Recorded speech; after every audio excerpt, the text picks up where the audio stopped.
Hello and welcome to the latest episode of our member Q&As thanks to AIA Vitality. Today we welcome our leaders Jack Ziebell, Luke McDonald, Simpkin and Robbie Tarrant. Welcome, boys. Thanks to everyone who submitted your questions, and keep an eye on the website and app for the next opportunity to join in our member Q&A thanks to AIA Vitality. Now, Jack, the first question's for you, mate, from Jacob McAuliffe.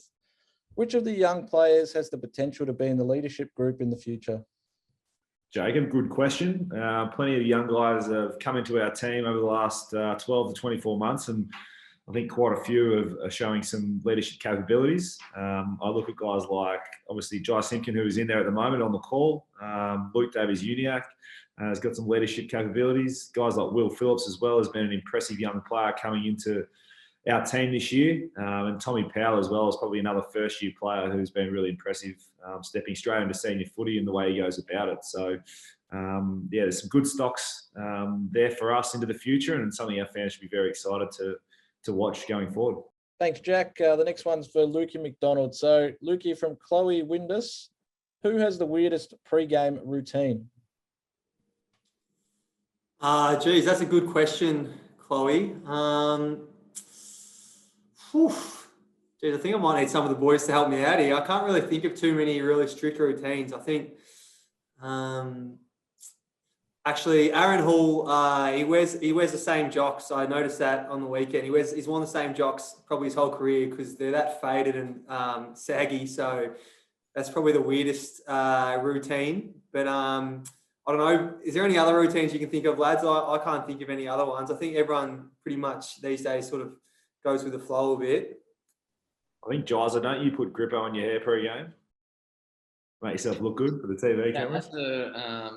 That's what Robbie Tarrant actually does. He puts a whole heap of Grippo in his hands and that, flicks it through his hair. And if you notice after a game, his hair looks the exact same. It's because it doesn't move due to all the Grippo in it. So I don't know if that's a superstition or something he does, but definitely something Tazza does. Classy deflecting. All right, we've got one from Josh Hughes. This one's for Jack Ziebell again. I'm a huge North Melbourne supporter. I was wondering if you guys feel comfortable at where the club's sitting right now. Do you think this rebuild is starting to come in place, and is it working? It's a good question, Josh. It's probably a twofold answer. I think we all, everyone at the footy club at the moment, and hopefully members and fans watching us currently can understand the path we're on.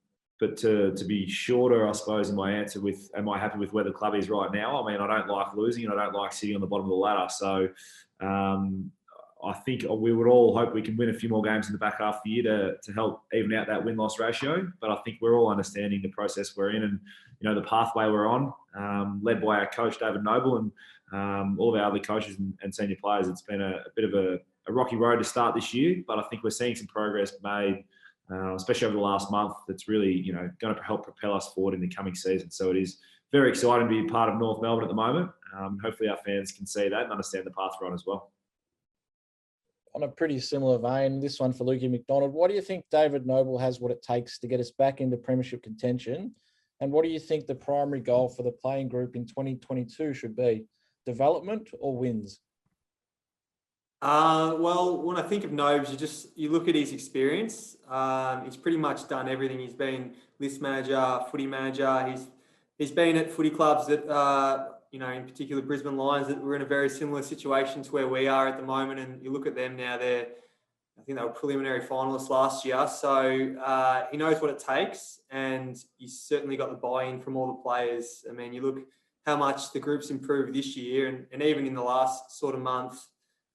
Since the bye, how much we've improved and how much I hope the fans can see the direction in which we're heading. In the second part of that question, I'm pretty similar to Jack. Like, I want to win. So I think if you ask anyone at the club, we want to win. But a lot of that is going to come from the development of the younger players. The guys like Tommy Powell, Will Phillips, Tarrant Thomas, Luke Davies-Uniacke, the more that those guys improve and the more we help them improve, the better we're going to be. But it's a really, really exciting time to be a North Melbourne player, supporter and staff member, because the path, it's pretty clear. It's clear the direction we're going, but we're all here to win.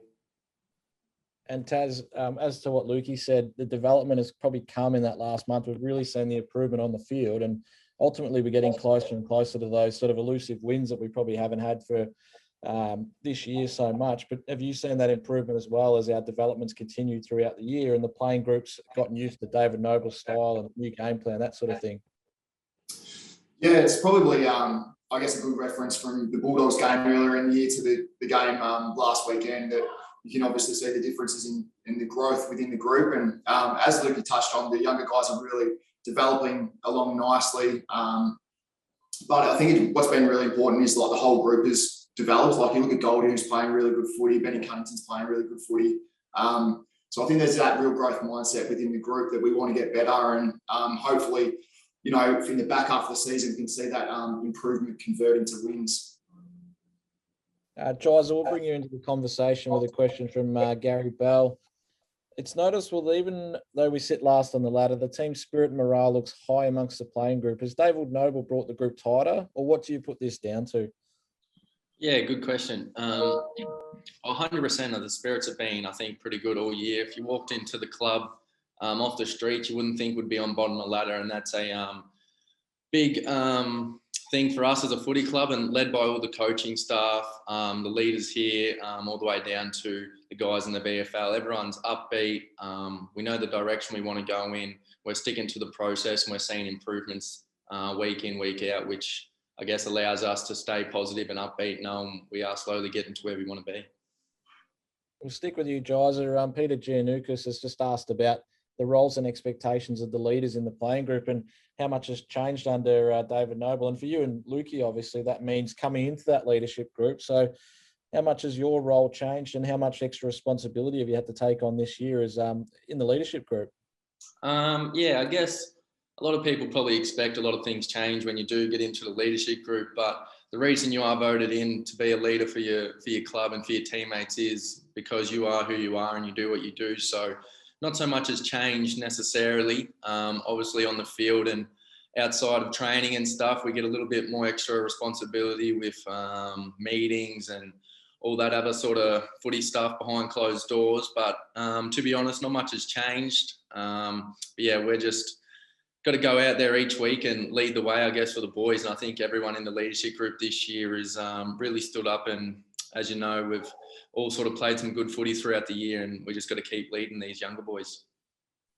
Spoke to you, Lukey, last week, and you mentioned how much you're loving having that extra responsibility and being a leader. What's it meant for you this year, and how's things changed for you as a player and ultimately as a leader now?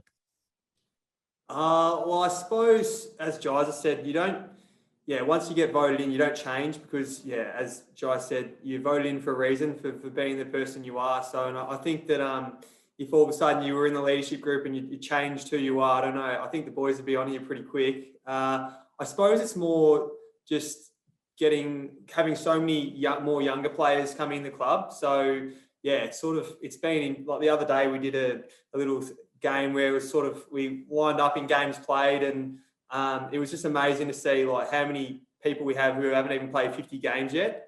So I suppose when I first got to the club, we had so many superstar senior players who'd played over 100 games. The list really goes on. So yeah, I suppose that's just changed, and it sort of changes a little bit how you go about your footy. You always want to try to help out the younger guys, as guys like Michael Frito and Scotty Thompson sort of helped me out when I was a young fella coming through. So yeah, I suppose you sort of just see it through a different lens. But at the end of the day, you're in that group for a reason, because you act you yourself. And I'd like to think that I haven't changed much this year as to how I was last year.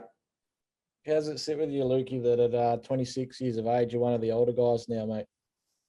Yeah, I think some of the boys, like Steve, when he first got to the club, I think he thought I was 30, probably because of my beard and my chest hair.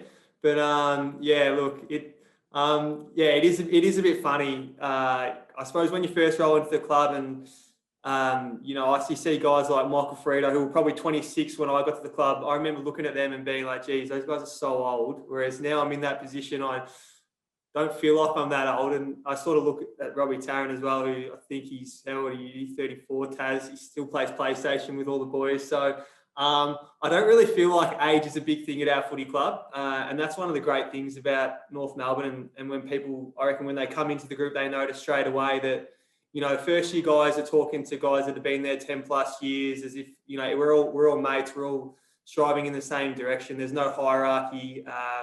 Yeah, it's just a great place to be around. And yeah, in particular this year, I mean, as Giles has said, like the spirits has been so positive. We've had some pretty disappointing losses, but when you come into the club, like it's a great place to learn and improve. And yeah, I'm absolutely loving my time, probably more than ever. You did mention the beard briefly, mate. We've actually got a question from Facebook. It looks like you haven't had a shave in a while. Are we seeing a return of the mountaineer beard of last season? Oh, there was a few different styles last year. I mean, when I first, after the lockdown, I had the lockdown beard, which was a bit of almost like an afro. And then when I look back at those flicks, like it was pretty crook, to be honest. But yeah, towards the end of the year, I think it gathered. I see Taz laughing because he can't grow a beard. But I reckon it gathered a bit of shape and style. But I'm not too sure. I sort of just take each day as it comes. But I reckon, yeah, I'll grow the beard. But maybe not to the same lengths as last year because my mum absolutely hates it. AIA Vitality is a great way to get to know your health better.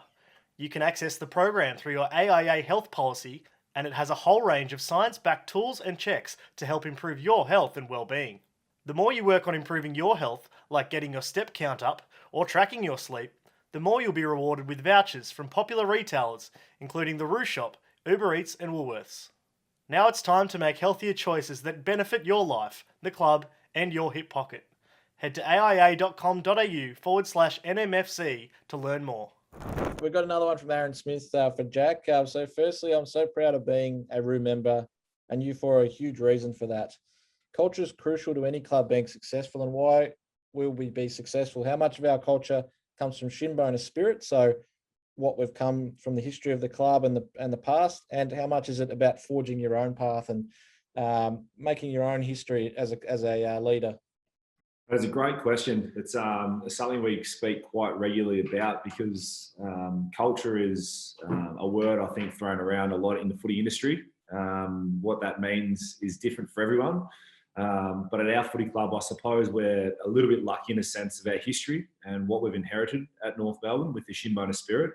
That was forged over many years, well before our time, that really was drawn upon over a number of decades as well for on-field performance. And I think our club represents a culture that is hard to find in the rest of Australia. And there's probably only a couple of other clubs in the AFL that, you know, rival the shinbone spirit and what that means and how that stands in universally speaking terms around the footy public. So for us as players, we're very fortunate to have a tool like the shinbone spirit that we can draw upon throughout games, throughout training, throughout our careers at this footy club. But it's something that we take with great responsibility as well, because our job currently is not only to utilise it, but also to enhance that legacy for the generations that are going to come after our careers are done. So our footy club's a very special place.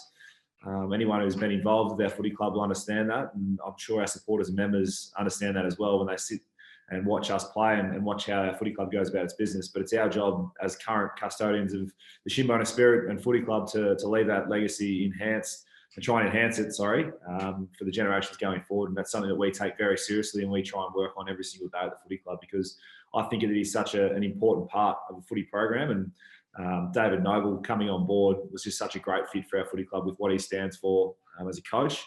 Really helps us as players, enhance our club's culture as well as our own individuals, and hopefully we can leave a great legacy on this footy club for years to come and for generations to come.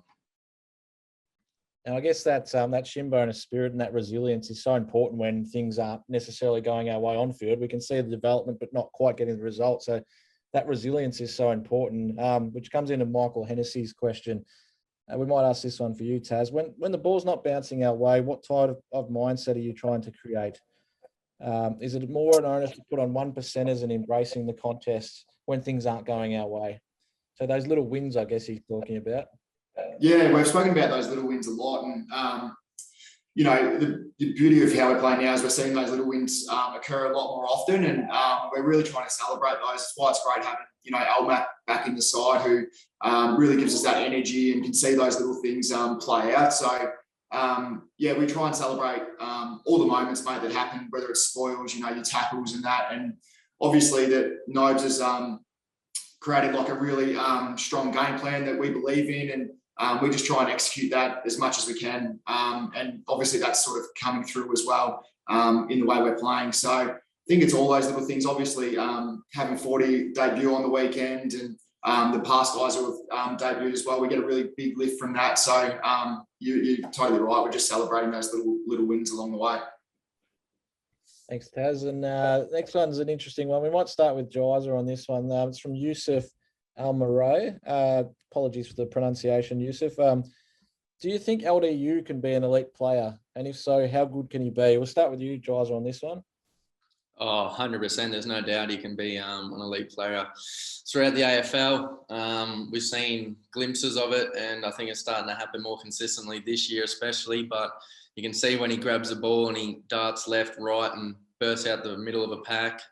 He's definitely got that potential, and I think hopefully over the second half of this season and going forward in the next couple of years, we'll really see LD's potential come out, and I've got no doubt he will become superstar of the comp. Your thoughts on LDU, Lukey? Yeah, I think Jai summed it up pretty well. I mean, I remember when we drafted LDU, like going into that draft, we had pick 4, and I think he was touted to go even earlier, and we've got the same management company. And I remember just saying, oh, I hope that we get LDU, because he looks like one of those guys that has those attributes that just the superstars in the comps have. I mean, in terms of that, just explosion out of stoppage. So yeah, I think the thing with LDU is it's grown up so much, as much off the field as he has on the field this year. I mean, if you saw his interview with AFL 360 during the week, like, he spoke so well. He's really, really matured, and yeah, he's had a pretty big year with father passing away. The way he's handled himself has just been unbelievable, and it's good to see him, yeah, just starting to really string some footy together.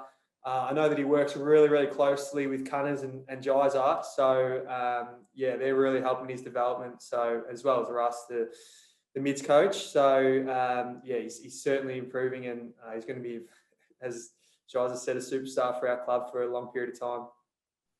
And Jack, you would have seen all the boys get around LDU when we had the win down against Hawthorn. It was a pretty amazing scene in the rooms there. But how have you seen LDU's season, and how much is he improving, and how much of a important cog is he in our future? He is an important cog, and just to reiterate the boys and echo their sentiments towards LDU and what he's been able to achieve so far. But I think the biggest thing for me is just his confidence levels. He's actually starting to believe in his own ability. And as a young player coming in, and especially as a high draft pick, there's a lot of added pressure, unfortunately, on kids these days who are really high draft picks. And the media and footy world just expect things to happen straight away. And if they don't, there's more pressure going on. So for LDU to absorb all that pressure over the last couple of seasons and really just put his head down and get to work with, you know, Cunners and Jizer, and as he said, he did a bit of work with Higo as well a little bit when he was here. But to learn off some really, really, really good players in the AFL, and you can just see now that when he's out there, he's confident in his own body. He's starting to grow. He's a man now. He's a big unit. He's bloody hard to tackle. He's powerful, and yeah, it's just awesome to see when he gets the ball and he takes people on, bursts out of a pack, as the boys have said. He's going to be a very, very, very good player for a long period of time for our club, and one that I think our fans are going to love to watch. And you've got a pretty good view playing down back now, Jack, as well as LDU and Jizer and Cunners through that midfield brigade. It's a pretty exciting young group coming through. Once you add in Will Phillips and Charlie Lazaro and guys like this, there's Tom Powell, of course. There's plenty of guys coming through there, isn't there? There is, and obviously Jaden Stevenson's added a few more midfield minutes, and we're probably forgetting one more that's been probably one of the most impressive this season in Tarrant Thomas, his ability to get inside and have a big impact. But I used to be a midfielder, and the defenders would spray me when we lose clearances and the ball comes in this way. So now I'm doing it to those blokes, and it's way better when they win the clearance and it goes that way instead of coming back this way. In the last month, the boys have made some adjustments in the midfield and been huge, and it's probably not through the improvement of Jizer and Cunners, it's more the improvement of the guys around them, because Jizer and Cunners have been super consistent all season for us, and Goldie as well, and the improvement of Tarrant and Will, Phil and Powley and these guys throughout this season, LDU especially, is great to watch. And we can't wait to get, Jet Anderson back as well in there, because we know what he can do, and we're starting to build that really good midfield depth that good teams have, which is really exciting going forward.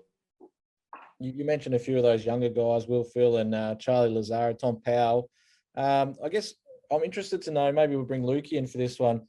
Alexander Hudson asks, who do we have waiting in the wings in terms of players we haven't seen yet that will keep exciting signs up and about? So we've had a look at Tommy Powell and Charlie Lazaro and Will Phillips, but who's next? Who's waiting in the wings? Oh, well, yeah, there's a lot. I mean, we saw Footy debuted as a medi-sub. When he gets his chance, he's certainly got a lot of X factor. Phoenix Spicer, I think he was probably the most impressive of any draftee in the preseason. Some of the stuff he did was amazing, but he's missed a fair few weeks now with a hamstring, but I think he might be back amongst the next couple of weeks. We saw Aidan Bonner earlier in the year come in and play a really strong role. I think he's another couple of weeks away from coming back in, but it'll be good to have him back as well.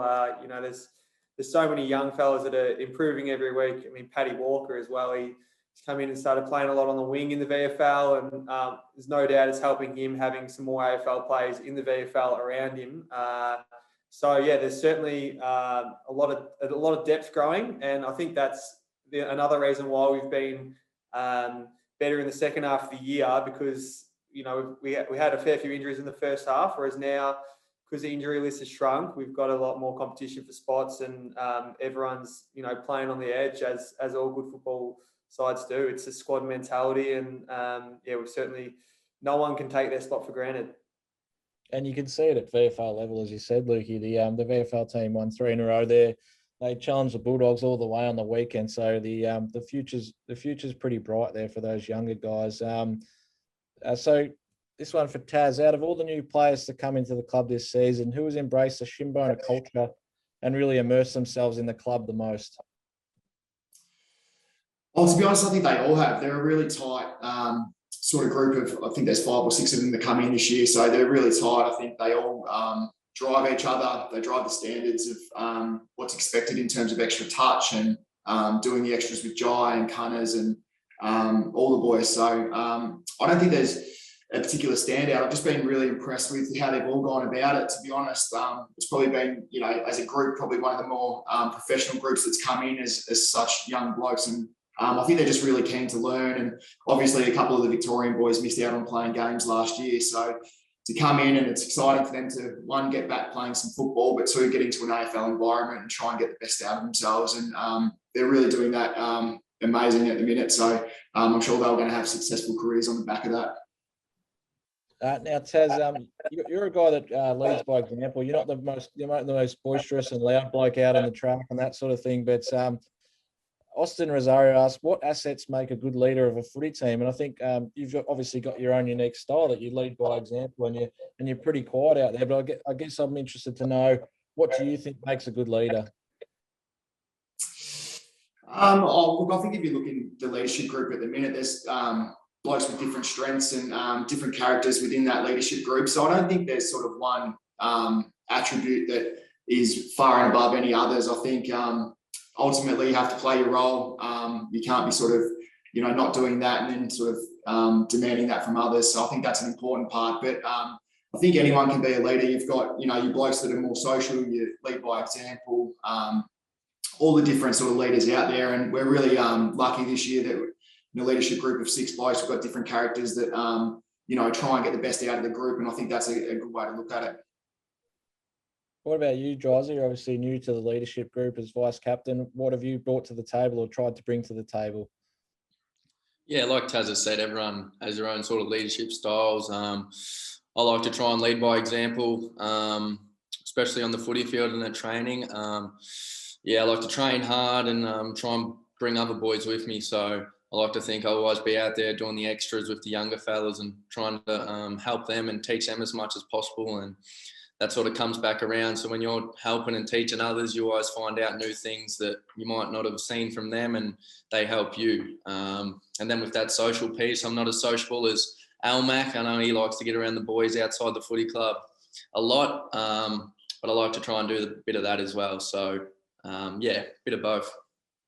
Now you're 23, mate. I think I remember when you came into the club, you were a pretty quiet guy, but you've stepped it up really quickly and been able to take on that leadership role. How much have things changed for you in the 5 years that you've been at the club to be where you are now?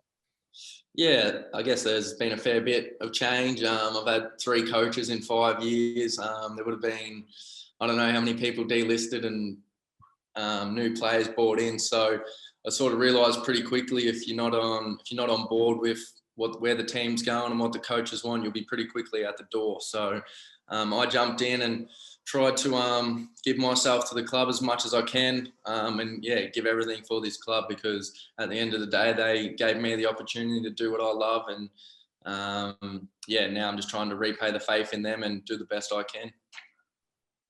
What about you, Jackie? What makes it so special to be the captain of this club that you've been for so many years now? Yeah, well, it's probably one of the greatest honours I've had in my life, to be captain of this great footy club, and been fortunate enough to do it for a number of years now. But I think the most positive thing for me is just the group of leaders we've got at the moment and coming through. I mean, there's 2 of them on the call at the moment, but Jizer and Lukey have been unbelievable additions to the leadership group this year with what they bring, touching on the leadership styles and what that means for footy clubs. But there's so many different types of ways you can lead football clubs and teams, but also corporate organisations and stuff like that. And for our guys, like Rob, the way he goes about it, he sets training standards like no one else does at our team. And he demands plenty on the field. So although we might be quiet off the field with the media, let me tell you, when he's out on the field, you got to get your job done, otherwise he'll let you know. Jizer spoke about his leadership styles, but the way he's building relationships with the young guys. For us as a leadership group and older guys, to bridge that gap for the young guys, is someone like Jizer is just crucial, because in a footy club, you've got 30-year-olds or 34-year-olds in Rob's case, all the way down to 18-year-olds. And as you can imagine, there's some big differences in 18-year-olds these days, and the way they communicate with each other and the way that 34-year-olds communicate with each other. So the younger leaders like Jizer and Lukey, their ability to build relationships with the young guys helps us older guys also build relationships. So the ability for those guys to then go out and perform is probably the most important part of your role as a leader, is to get your job done, as Rob spoke about. And then we add Kano for his first year in the leadership group. The way he goes about his footy is just unbelievable. He probably doesn't get too much recognition outside of the footy club, but the role he plays for us internally is probably one of the most important footy club. So he's leading by example every week, and we know what Cunners brings with his footy style and the way he brings people into the game. But what's really impressed me about Cunners this year is probably the last 2 years is the way he's embraced all of our younger guys in midfield crew, the way he's really teaching his craft to them, which is why I think as a leadership group, we're really helping accelerate the development of our group, and hopefully we can see that convert into a few more wins in the back half of the year. It's interesting you mentioned Cunners, because our next question is from Rafe McKenzie, who simply asks, is Cunners human? Not really. Some of the things he does, my God, on a footy field, he just makes the impossible look so easy. But Jizer's pretty tight with him. You have a couple of stories for us, Jizer, I reckon. What do you got how would you explain Cunners to all our members? Jeez, Cunners, it is funny. There's all those things all over the social medias everyone would see about him being this big, scary bloke who doesn't talk to anyone. When in reality, he's probably the exact opposite. He's a big, cuddly bear. He likes to open himself up at times and get pretty vulnerable. But then as soon as he crosses the line on the footy field, if anyone tries to get in his way, as we all know, he'll punch him in the gut or he'll do something stupid. So, on the field and off field, he's a completely different bloke. And, as Zeeb said, last couple of years especially, he's been really impressive with the way he's helping the younger fellas, myself, LD, Tarrant, the new guys coming through like Will, Phil and Powley. So, we all love Cunners here at the club.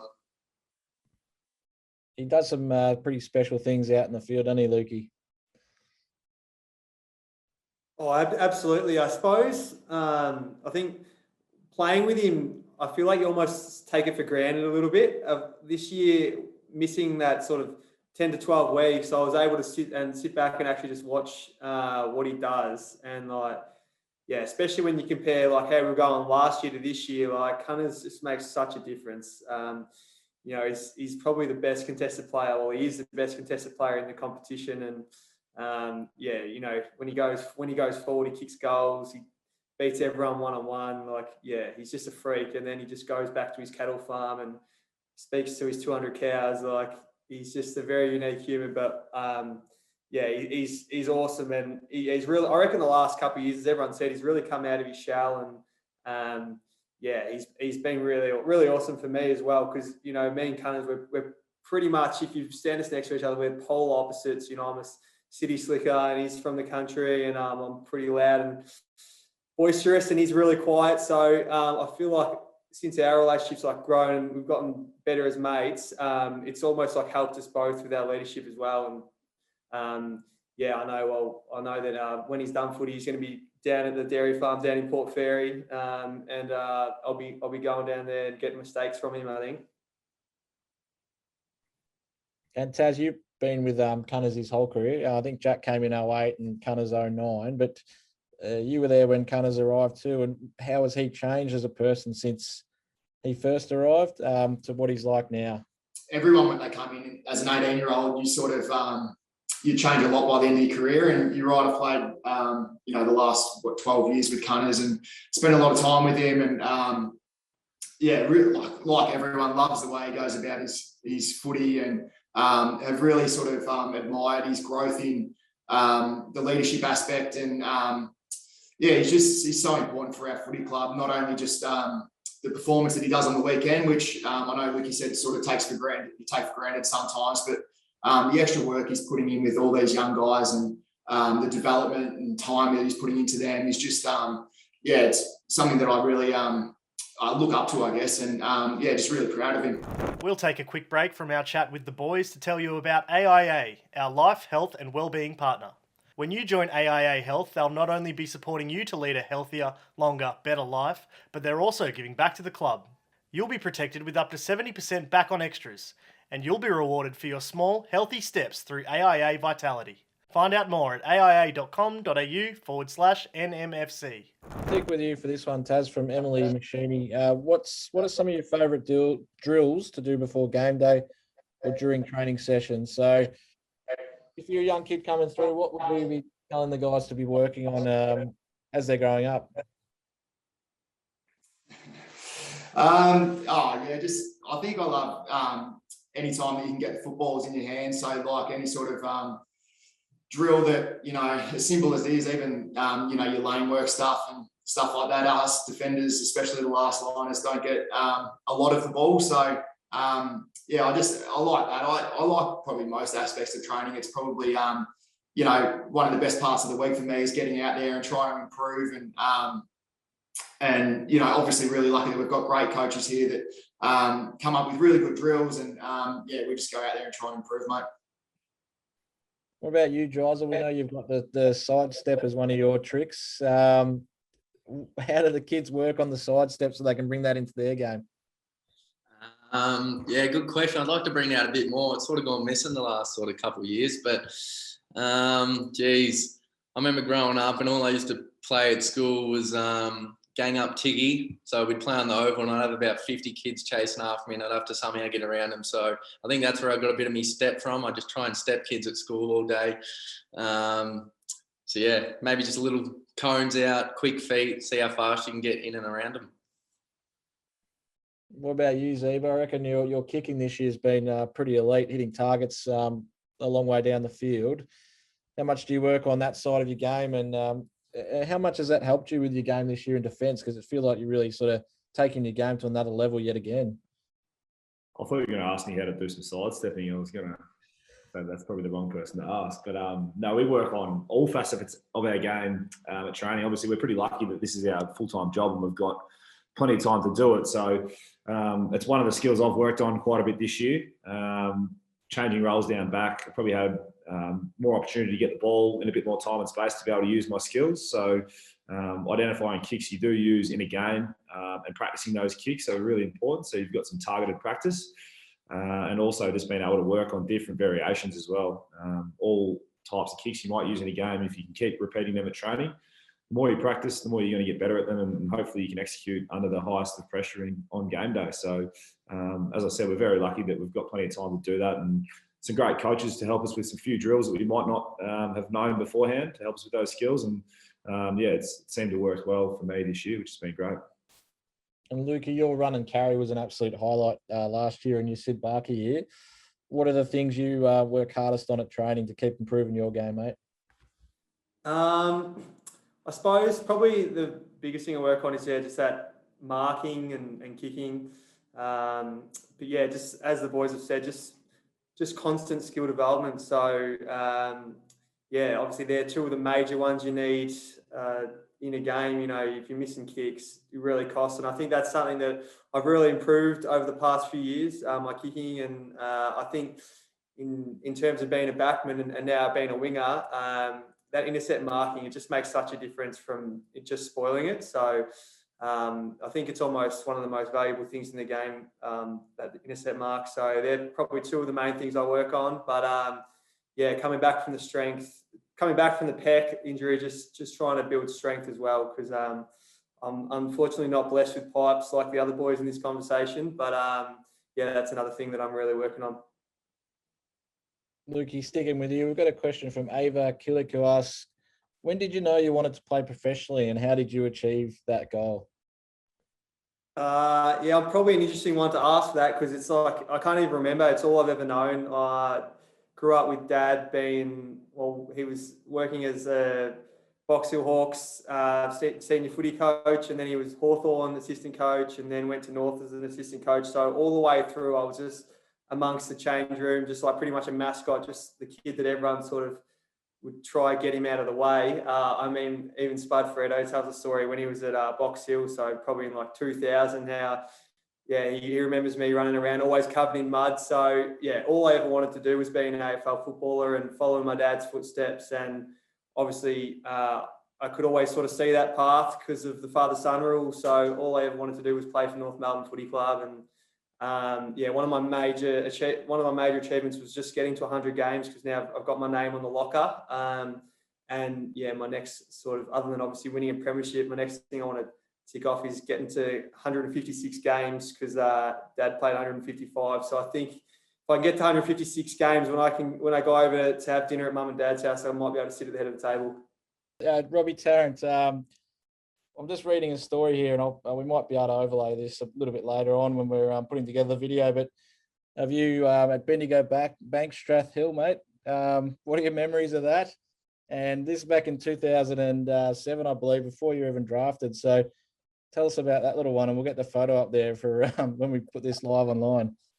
Yeah, mate. No, you can keep the photo off if you want. That's all good. But it's I had a gap year, so in between school and getting drafted, I went back and worked for Bendigo Bank, which was one of the sponsors for Bendigo Pioneers, the TAC Cup side at the time. So it was actually really enjoyable, mate. It's it was good to get a taste of, I guess, the real world or non-footy life. So straight from school, I was really lucky that I was able to work and went in there and enjoyed it for, I think it was 9 months until I got drafted or whatever it was. So I've still got to keep in contact with a couple of people from the bank actually. So it's it's really good time. And I probably look back, I was pretty lucky to get drafted. I'm not sure what I would have been doing actually. So And Zeebs, remember reading a story about you playing senior footy at age 15, mate. Just tell us how that went. I think you dominated at senior level down at Wodonga.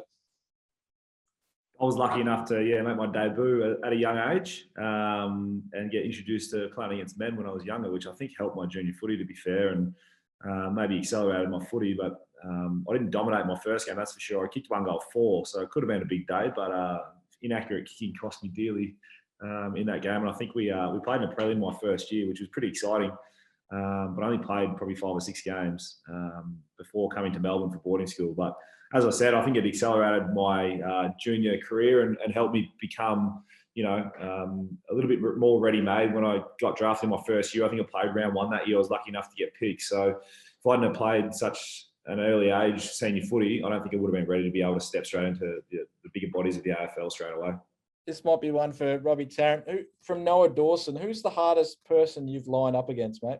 I think all those key forwards hard to line up on. It's certainly a challenge each week. I think, I've played on Buddy a couple of times, Josh Kennedy for West Coast. So, there's a few that you're lucky enough to line up on, I guess, and to challenge yourself. And yeah, certainly. And same with Buckets now that he gets the opportunity to play on them. You learn so much about where you're at and things you can improve on. And yeah, I guess that I'm rapt to see him take that challenge on. What about training, mate? You've had the pleasure of playing alongside the likes of Benny Brown and Drew Petrie and guys like that.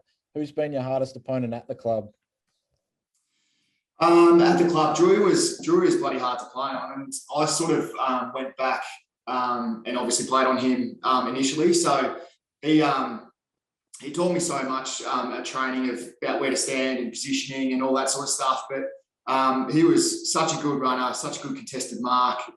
He used to jump on packs. I think he was an unbelievable team player as well. So he taught me so much. I was really grateful that, like I was saying before, with Cunners, spending time with young players, like Drew was unbelievable at that, and he just taught me so much. So, yeah, I was really grateful for that, but he was bloody hard to play on, mate. So lucky he played for us, so I didn't get shown up too much on game day. Might stick with you for a moment, Taz. A question from Paul Robb on Twitter. How do you switch off from footy and achieve balance in your life? And you've got a young family and that sort of thing, mate. So I imagine that takes a lot of your focus. Well, it's probably one of the challenges, really, is to, split your time between footy and just general life, I guess. So, yeah, I think I just try and steer clear of footy when I leave the club. I make sure that my preparation at the club's done really well, so that when I leave the club, I don't feel like I'm missing anything or I need to do anything else. So I'm sort of really content when I get home that I can switch off. I think that's been a really big thing for me as I've gotten more experienced, is doing those extras during the week, so that when you are home, you're not worrying about what you haven't done. But I think just like the other boys, catching up with family, friends, all that sort of stuff. And we live a really good lifestyle where, some days we get out of here a little bit early. So I know a few of the boys play golf and study and all that sort of stuff. So, yeah, it is one of the challenges, especially early doors when you're trying to crack into the team and get a game and all that sort of stuff. So, yeah. What about you, Zeebs? I've had a few messages from fans congratulating you on young Pippa. But how much has that changed your life, mate, in the last couple of months?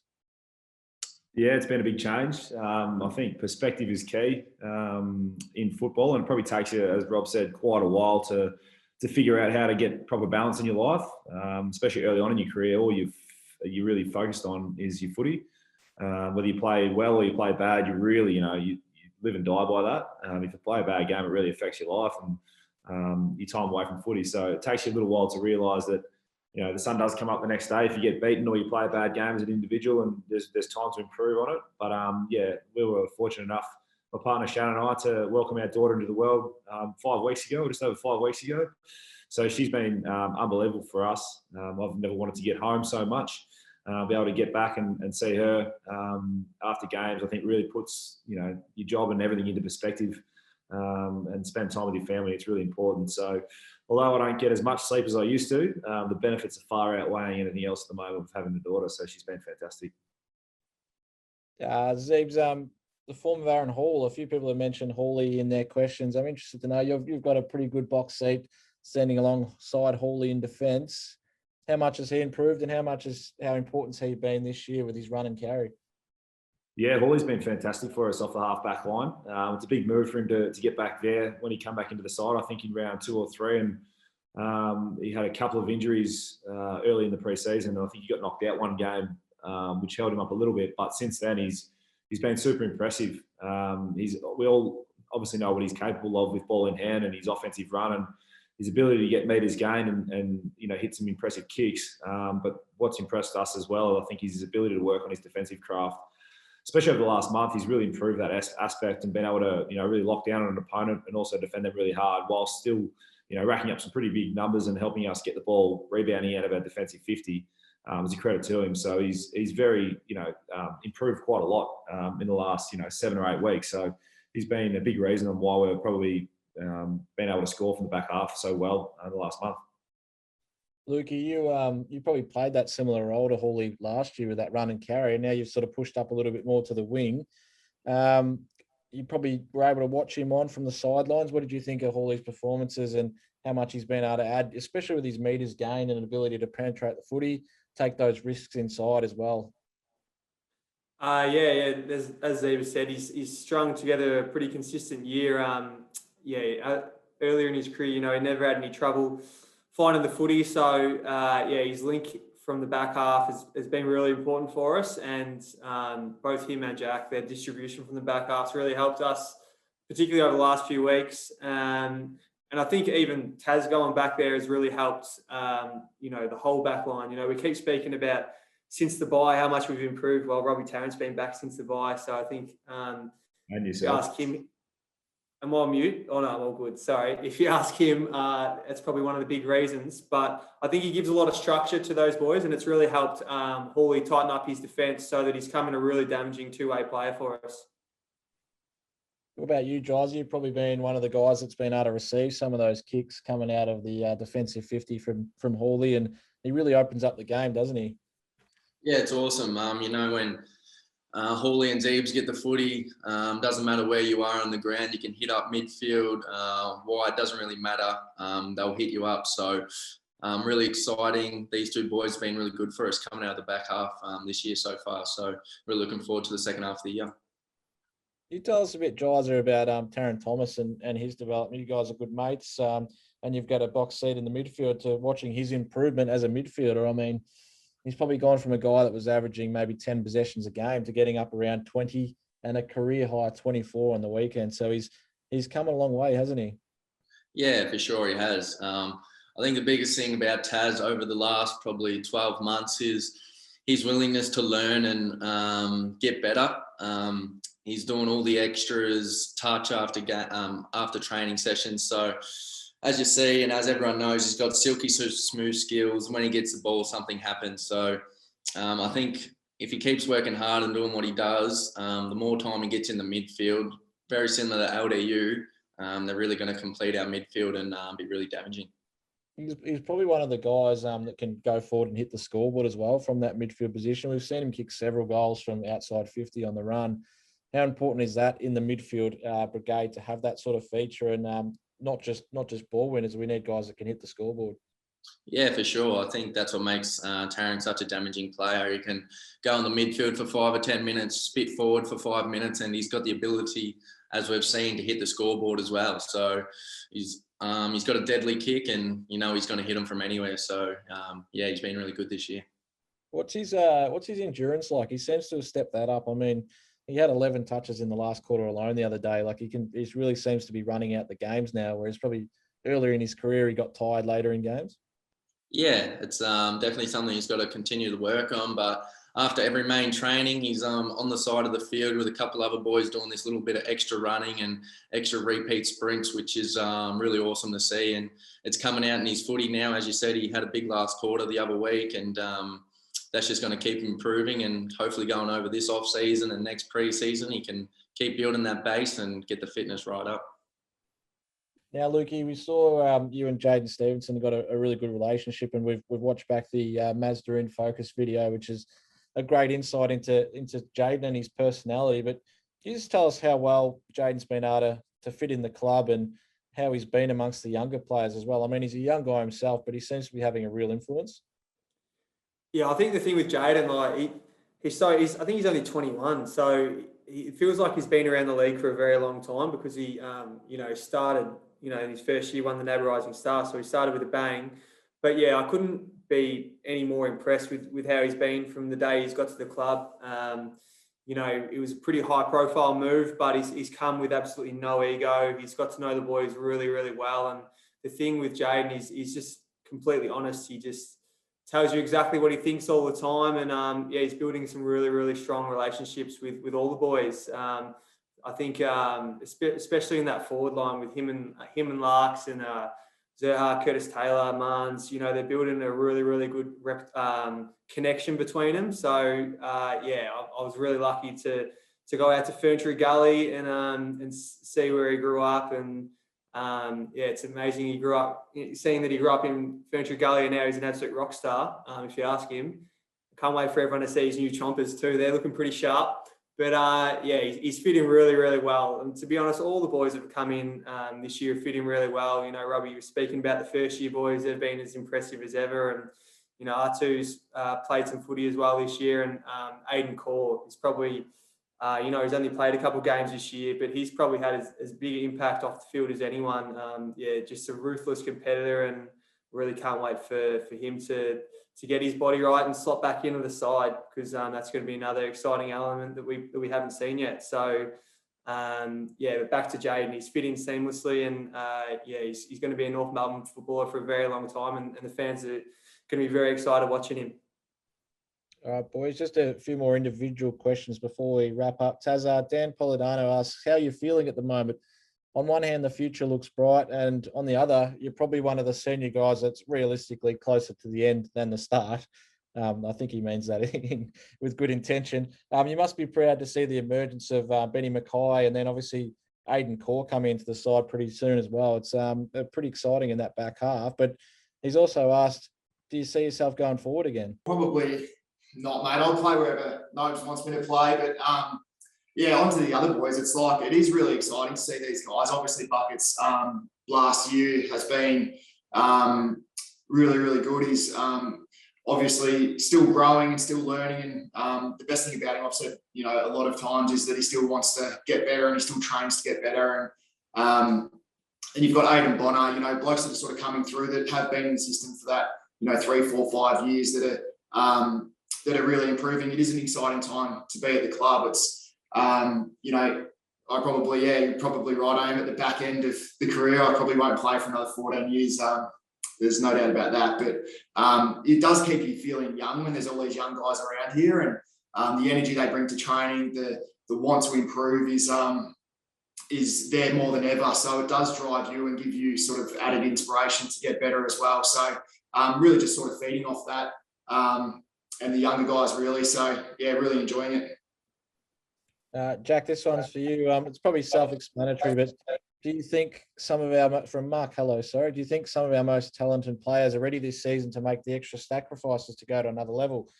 Not so much at the club, but away from it. I'm talking about diet, extra sessions, etc. And I'm sure you'd agree that the boys are working bloody hard constantly to make sure they're getting to that next level and continuing their development that we've seen this year. Yeah, I agree with you there, Rob. The boys have made some big inroads in that area, and definitely made some big commitments as well to each other to improve in all aspects of their footing journeys. And what you'll find with young guys, it does take a little while to figure out what it looks like for you to be an elite athlete. I know I can talk from personal experience. It took me probably 2 or 3, 4 years to find out exactly what it took to become, you know, a consistent player at AFL level.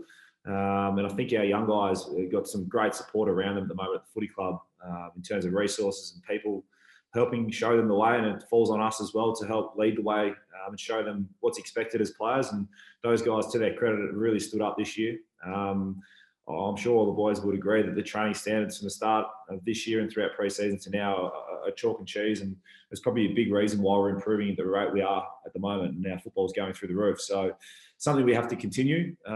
It's not going to happen overnight, and these guys cannot let the ball slip as well. We have to keep driving the standards, making sure the training's really solid, and we're always improving there, which allows us to improve in game. But also the boys need to understand that being an elite athlete is a 24/7 thing. And unfortunately, you just don't flip the switch off when you finish at the club. You've got to go home and you've got to prepare well. You've got to recover well. You've got to do all the right things to enable you to play well on a Saturday or a Sunday. So, yeah, some big strides are being made. No doubt there'll be some more being made in the future, but it's going to hold us all in really good stead. Yeah, how much does David Noble drive those standards, and what's his impact in at the club since he's been there? I mean, he's only been here 8 months, I think, and he's already had a huge impact on this playing group, and you can see it on field. He has. To reiterate Lukey's point from a bit earlier in the conversation around Nobes, is that we're bloody lucky to have a coach of his knowledge and his skill set. There's not too many coaches, I think, ever in the history of the game that have done what he's done on a resume before coming into senior coaching. And I think that's a really unique skill set for a coach to have, is to already run a football department very successfully, to be a list manager and a line coach in his own right.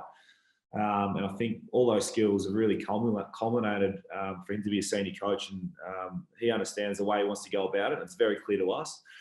He's been able to build really, really strong relationships with all the players, but also without, giving anything away in terms of driving standards. He's been ruthless on that. And I think that's really set a really strong benchmark for the whole group to jump on board. And because he's been, as Lukey said, at a club like Brisbane that were in a similar position to us a few years before they were successful, and to take that through all the way through to a prelim final, and we know that they're a very good side at the moment. We understand the path and the process we're on, as we've spoken about before. It's going to be very hard work. It's going to take a lot of work, but we're all making the commitment and doing the work right now to get the job done. And we understand it's not going to happen overnight. It's not going to happen in 2 weeks or 6 months. It's going to be a journey. It's going to take a bit of time, but we're going to turn up every day, driven by Nobes and the leadership group. We're going to turn up and get the job done, and hopefully our fans can enjoy the process along the way. Beautiful, mate. And a couple more, boys. Just one for Lukey Mack from Facebook. Coming in as a father-son draft pick, how much lip have you given the old man about the fact you've won a Sid Barker medal and he hasn't? You're quickly getting close to catching up his games total as well. I mentioned that earlier that all I ever wanted to do as a kid was sort of follow in his footsteps and play for North Melbourne Footy Club. So to be able to do that, is a dream come true. And the next thing certainly to get to that 156 games. But I suppose it's just, it's all of our childhood dreams, I suppose, to play AFL footy, but to do that for the club that you love, it's very lucky. And it's funny because I feel like I've just gone the whole wave as a North Melbourne supporter into now being at the club. I think that I'm very, very lucky to have, had the experiences that I've had, and hopefully I'll pass sort of that passion I have for the club onto the younger lads, and hopefully that can, build a really strong connection between not just the players, but also the fans. One more for you, Jizer. What's some advice you'd give to some of the younger fellas at the club from Braden Robbins? Still being a young guy yourself, what would you tell those younger lads?